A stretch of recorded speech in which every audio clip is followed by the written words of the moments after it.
এদিকে আন্তর্জাতিক মামলায় ধরা পড়ল ডক্টর মোহাম্মদ ইউনূস। বিদেশ সফরে কঠিন নিষেধাজ্ঞার কবলে পড়লেন তিনি। আওয়ামী লীগের গোপন চালে ধরা খেয়েছেন ডক্টর ইউনূস সহ ৭৭ জন।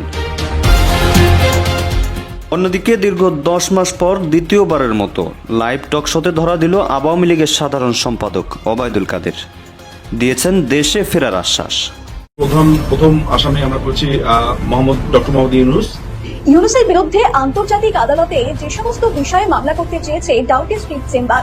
বাংলাদেশের অন্তর্বর্তী সরকারের প্রধান ডক্টর মোহাম্মদ ইউনূস সহ ৬২ জনের বিরুদ্ধে আন্তর্জাতিক আদালতে অভিযোগ দায়ের করা হয়েছে। ডক্টর মোহাম্মদ ইউনূস যাতে ওনার নোবেল প্রাইজ যেটা অ্যাওয়ার্ড যেটা পেয়েছেন ওটা রিভোক করে দেওয়া হয়। সম্মানিত দর্শক মণ্ডলী, চলমান রাজনৈতিক অঙ্গনের আপডেট নিউজ নিয়ে আজ আমি আপনাদের সাথে এমন কিছু ভিডিও চিত্র শেয়ার করতে যাচ্ছি যা দেখলে আপনি রীতিমতো অবাক হয়ে যাবেন। তাই আজকের এই ভিডিওটি সব মিলিয়ে অত্যন্ত গুরুত্বপূর্ণ হতে যাচ্ছে। এক সেকেন্ড না টেনে ধৈর্য সহকারে পুরো ভিডিওটি দেখার জন্য আহ্বান করছি।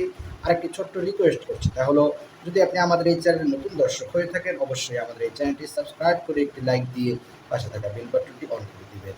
তাই আর কথা নয়, চলুন সরাসরি আমরা ভিডিওতে চলে যাই। ইউনূসের বিরুদ্ধে আন্তর্জাতিক কি ধরনের ব্যবস্থা নেওয়া যায় সেই বিষয় নিয়ে তারা চিঠি লিখে দেশে ফেরার কথা বলছেন। দেশের বিভিন্ন জেলায় শান্তি সমাবেশ ও বিক্ষোভ মিছিল করেছে আওয়ামী লীগ। খুলনায় একদিনে কয়েক ঘন্টার ব্যবধানে আলাদা 4টি স্থানে ঝটিকা মিছিল করেছে আওয়ামী লীগ। রোববার সকাল থেকে দুপুরের মধ্যে মিছিলগুলো করা হয়। এ ঘটনায় আওয়ামী লীগের 25 নেতাকর্মীকে আটক করেছে পুলিশ।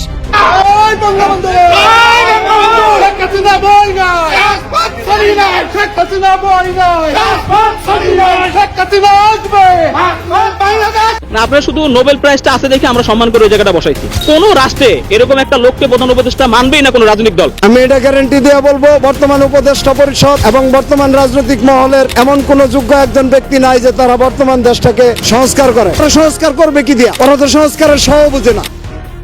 আমরা একসাথে থাকতে চাই এবং দেশ এবং জাতিকে এগিয়ে নিয়ে যেতে চাই। আওয়ামী লীগ সারা নির্বাচন ফলপ্রসূ হবে না। আওয়ামী লীগ কি চাঁদের দেশ থেকে এসেছে না মঙ্গল গ্রহ থেকে এসেছে? ভাই, আওয়ামী লীগ চাঁদের দেশ থেকে আসে নাই, আওয়ামী লীগ মঙ্গল গ্রহ থেকে আসে নাই। আওয়ামী লীগ একটা সময় এদেশের মা মাটি এবং মানুষের মন জয় করে একটি প্রতিষ্ঠিত দল হিসাবে দাঁড়িয়েছিল সিংহের মতো গর্জন দিয়ে। হাসিনা আবারও এসে এই বাংলাদেশের মন্ত্রীর চেয়ারে বসে বাংলাদেশ সুন্দরভাবে পরিচালনা করবে। আমরা 3 প্রকারের আওয়ামী লীগ, বাপও করে গেছে, আমরাও করতেছি, আমরা হুতাইনেও করবো, নাতি হুতিরাও করবো, এটাও করবো। আপনাদের নেতারাই আমার এই অনুষ্ঠানে এসেই বলেছেন মনোনয়ন বাণিজ্য। আপনারা মনোনয়ন দেওয়ার সময় বিপুল বড় অঙ্কের টাকা নেবার অভিযোগটা খায়ের বিরুদ্ধে ছিল। যারা কমিটিতে ছিলেন, মনোনয়ন কমিটিতে আপনিও ছিলেন, আপনি প্রমাণ করেন। ওই মনোনয়ন বোর্ডে যারা আছেন সকলে তো দুর্নীতি করেননি। আচ্ছা, কেউ হয়তো বা করেছেন, অবশ্যই কেউ করেছেন, সবাই করেননি, কিন্তু কেউ বা কয়েকজন মিলে করেছেন। হঠাৎ করে প্যান বদলানো, পোশাক বদলানো, কত নেতা দেখলাম দেশে। মনোনয়ন বোর্ডের সদস্যরা হলেন Sheikh Hasina, Amir Hossain Amu, Tofail Ahmed, Sheikh Fazlul Karim Selim, Abul Hasnat Abdullah, Kazi Zafrullah, doctor Mohammad Abdur Razzak, lieutenant colonel অবসরপ্রাপ্ত Mohammad Faruk Khan, Ramesh Chandra Sen, Obaidul Quader, Mohammad Rashidul Alam, Jahangir Kabir Nanak, Abdur Rahman, Mahbubul Alam Hanif, doctor Dipu Moni, doctor Hasan Mahmud, doctor Abdus Sobhan Golap. জি, মানে তাহলে স্পষ্ট রাশেক রহমান, কোষাধ্যক্ষ, মানে আওয়ামী লীগের কোষাধ্যক্ষ আশিকুর রহমানের। আমার কথা শুনবেন? জি, অবশ্যই। তিনি এত জনপ্রিয় নেতা, মনোনয়ন দেওয়া হয়েছে ইলেকশনে স্বতন্ত্র প্রার্থীর কাছে, এটাই ওনার মনে কষ্ট, আর কিছু না। 50 থেকে 60 লাখ টাকা করে নমিনেশন পেতে হয়েছে। যারা নমিনেশন পাননি তারা টাকাটাও ফেরত পাননি। অতএব তাদের সেই নেতাদের দিয়ে আর আন্দোলন সংগ্রাম হবে না। আমি দেখছিলাম নমিনেশন বোর্ডে, আসলে আপনিও আছেন, আপনি বলছেন যে গোয়েন্দা সংস্থাদের কাছ থেকেও রিপোর্ট নেওয়া হতো। মানে রাষ্ট্রীয় গোয়েন্দা সংস্থা দলীয় সিদ্ধান্ত নেবার ক্ষেত্রে কেন মানে সাহায্য করবে? সেটিতে একটা মানে সেটি কি সঠিক কাজ? এই ধরনের অনেক অভিযোগ আমরাও শুনেছি। আমরা শুনে যখন সেই ব্যাপারগুলোতে তলিয়ে দেখতে গিয়েছি, সেই ব্যাপারগুলোর ভেতরে যখন ঢুকতে গিয়েছি, তখন দেখেছি যে এইটার কোনো প্রমাণ বা সে বিশ্বাস করবার মতো কোনো প্রমাণ অভিযোগকারীরা হাজির করতে পারে নাই। অনেকেই বলেন এই যে পরাজয় বা আপনাদের যে পতন, সেই সংকটের একটা অন্যতম কারণ হচ্ছেন সালমান এফ রহমান এবং আরো একজন অনেকের মধ্যে হয়তো অন্যতমদের নাম হচ্ছে ওবায়দুল কাদের। বলবেন এই বিষয়ে কিছু? হ্যাঁ, আমার হাসিটা দেখলেন তো, হাসিতেই কি ইন্টারপ্রেট করে নিতে হবে? আপনি বলবেন কিছু? বললাম তো পুরো দেশের সংগঠন বিভক্ত অবস্থায় ছিল। ওবায়দুল কাদের চাচা, উনি তো আমার মুরব্বীজন, হ্যাঁ, তো শিওর আমি ওনাকে সামনাসামনিও বলতে পারবো পুরো দেশের সংগঠনই বিভক্ত ছিল, কোনো জায়গায় একীভূত সংগঠন ছিল না। এখন উনি যেহেতু দলের সাধারণ সম্পাদক, হ্যাঁ, ওনারই তো এই ব্যবস্থা নিতে হবে। Simple as that. ওনাকে আমি সামনাসামনি বলতে পারবো, উনি কোথায় আমি জানি না। যতটুকু জানা যায় উনি ভারতে আছেন। আপনার মুখ থেকে আমরা শুনেছিলাম, সেই যে বলছিলাম, শুরু করছিলাম যে 2017 সালের এপ্রিলে একটা চট্টগ্রামের একটা সভায় আপনি বলেছিলেন আওয়ামী লীগ ক্ষমতায় না থাকলে টাকা পয়সা নিয়ে পালাতে হবে, তা কি ভাবেন না? দল যদি ক্ষমতায় না থাকে।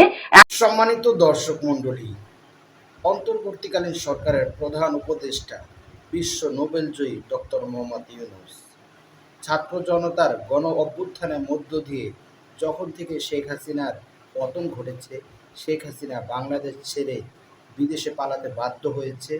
ছাত্র জনতার আবদার রক্ষার্থে বাংলাদেশের ক্ষমতার আসনে বসেছিলেন এই নোবেলজয়ী উপদেষ্টা। কিন্তু তিনি বাংলাদেশের ক্ষমতার আসন গ্রহণ করার পর থেকেই এক শ্রেণীর মস্তিষ্ক বিকৃত রাজনীতিবিদরা তার পেছনে উঠে পড়ে লেগেছে এবং আওয়ামী লীগের দোসররা তো দিন রাত তার বিরুদ্ধে বিভিন্ন প্রকার মিথ্যাচার, গুজব ও বানোয়াট কথা বলেই চলেছে।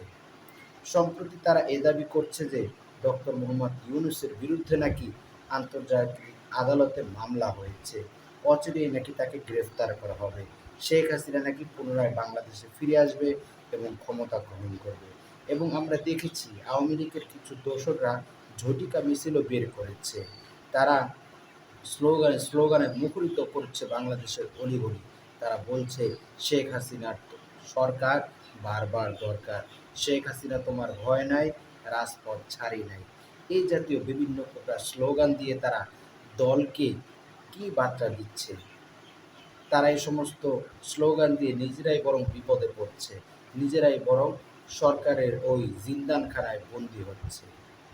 তারা এই সমস্ত স্লোগান দিয়ে যদি বাংলাদেশের পুনরায় ক্ষমতায় আসতে চায়, তারা যদি এমনটা স্বপ্ন দেখে, তাহলে তাদের এমন স্বপ্ন কখনোই বাস্তবে পরিণত হবে না। তাদের স্বপ্ন স্বপ্নই থেকে যাবে। কেননা 18 কোটি জনগণ যে সরকারকে, যে লেডি ফেরাউনকে প্রত্যাখ্যান করেছে, এতটা সহজ নয় যে সে খুব সহজেই আবার ক্ষমতায় ফিরে আসবে। বাংলাদেশের মানুষ এখন আর এতটা বোকা নেই। তারা লেডি ফেরাউনকে হারে হারে চিনে ফেলেছে। এখন শুধু তারা প্রহর গুনছে কখন জনসম্মুখে এই লেডি ফেরাউনের শাস্তি হবে। বাংলাদেশের মানুষ তার শাস্তি কামনা করে, তার শাসন নয়। সম্মানিত দর্শক মণ্ডলী, আজকের এই ভিডিও সম্পর্কে আপনার কি মতামত? অবশ্যই আপনার সে মূল্যবান মতটি আমাদের কমেন্টস বক্সে জানাবেন। আর আজকের এই ভিডিওটি যদি আপনার ভালো লেগে থাকে, অবশ্যই ভিডিওটি লাইক দিয়ে শেয়ার করে দিবেন। আজ এই পর্যন্তই। সকলে ভালো থাকবেন, সুস্থ থাকবেন, নিরাপদ থাকবেন, এই আশা ব্যক্ত করে আজকের ভিডিও এখানেই শেষ করছি। আমিন ওয়া আখিরু দাওয়ানা আলহামদুলিল্লাহি রাব্বিল আলামিন। আসসালামু আলাইকুম ওয়া রাহমাতুল্লাহি ওয়া